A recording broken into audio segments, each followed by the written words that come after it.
World Central Kitchen is suspending its aid operations in Gaza after several volunteers are killed.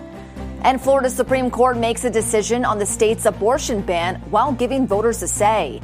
The Morning Rundown starts now. From the Straight Arrow News Studio, bringing the stories that matter to you from across the United States and around the world. This is the Morning Rundown. Today is Tuesday, April 2nd. Thank you for joining us. I'm Lauren Taylor. World Central Kitchen, the disaster relief nonprofit that's been helping to bring humanitarian food aid to Gaza, is pausing operations in the region immediately after the organization says 7 of its members were killed in an Israeli airstrike in the territory on Monday.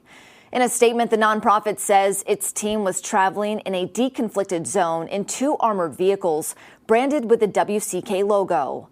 Video footage from the scene shows the heavily damaged vehicles with the World Central Kitchen branding. The organization says despite coordinating its movements with the Israeli army, the convoy was hit while leaving a warehouse in central Gaza. World Central Kitchen says those killed include a dual citizen of the U.S. and Canada and team members from Australia, Poland, the United Kingdom, and Palestine. The founder of World Central Kitchen, celebrity chef Jose Andres, posted to X saying he was heartbroken, describing the victims as angels.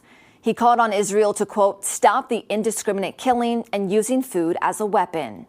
This morning, the Israeli military responded saying it is conducting a thorough review at the highest level to understand the circumstances of this tragic incident.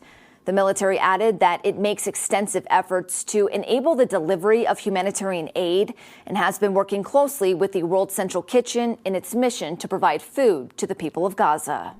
Iran says an Israeli airstrike on its consulate in Syria Monday killed 2 generals and 5 officers. Hezbollah, the Iran-backed militant group in Lebanon, says one of its members was killed in the attack in the capital of Damascus, accusing Israel of seeking to widen the war in Gaza. Since the Israel-Hamas war began, fighting has increased between Israel and Iran-backed militant groups in Gaza and the surrounding region.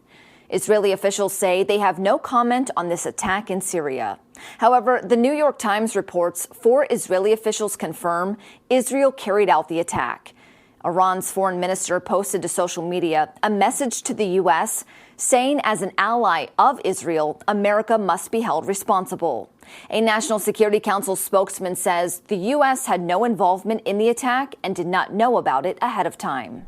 Former President Donald Trump has secured a $175 million bond in connection with a New York civil fraud case, ending a 6-week challenge to prevent his assets from being seized. Trump's legal team views the payment as a step towards appealing and overturning what they deem an unfair verdict, saying his payment was made as promised.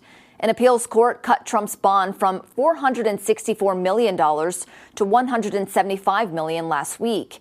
The former president was previously rejected by 30 bond companies before Knight Specialty Insurance Company stepped in.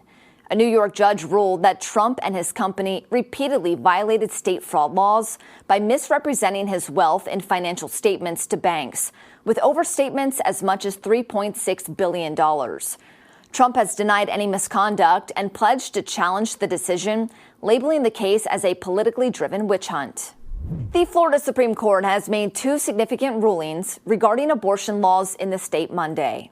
It upheld a 15-week abortion ban from 2022, clearing the path for a stricter 6-week ban to take effect. This 6-week ban, signed by Governor Ron DeSantis last year, makes it one of the strictest in the country. The court also allowed voters a direct say in the matter come November, with a ballot measure that proposes to secure abortion rights in the state constitution.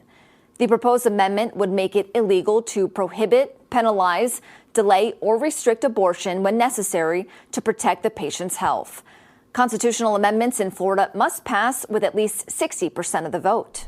Google has agreed to delete billions of data records of users' browsing history as part of a lawsuit that alleged the tech giant was tracking people without their knowledge. The suit claimed Google collected data from users while they believed they were searching the internet privately using the company's incognito mode. Google agreed to settle the suit in December, and the terms of the settlement were disclosed for the first time in a filing on Monday. As part of the settlement, Google will also update its disclosure to inform users what data it collects while browsing in private mode. Google says it never associates data with users when they use incognito mode. No users will receive any damages from this settlement, but they may still sue for damages individually. Finally this morning, the Final Four for the NCAA Women's Tournament is now set. Number 3 seeded UConn defeated number 1 seeded USC 80-73 last night to advance. The Huskies will meet Caitlin Clark and Iowa after the Hawkeyes took down the defending national champion LSU in a 94-87 victory. Clark tied a women's NCAA record with 9 3-pointers in the win.